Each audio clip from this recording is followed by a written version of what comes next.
Shumba boss, single J, G-Sambago. Let Shadow Music. Hirima Kombira striker, Vachabaeka.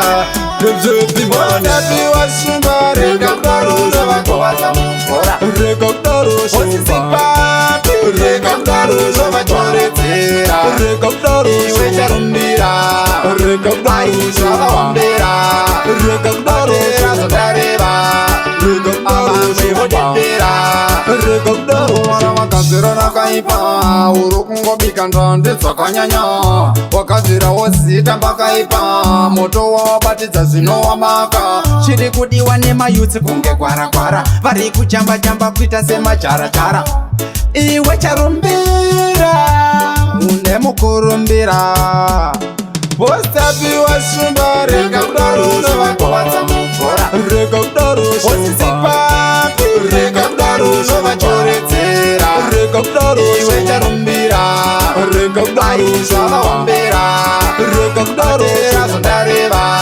Rekabdaro Shivodera, Urikufambira muforo kunge pakitati, Waakunakiza kuona kunge masikati, Ausiziri shure wawamo mukatikati, Moyo wako wakachena kunge masikati.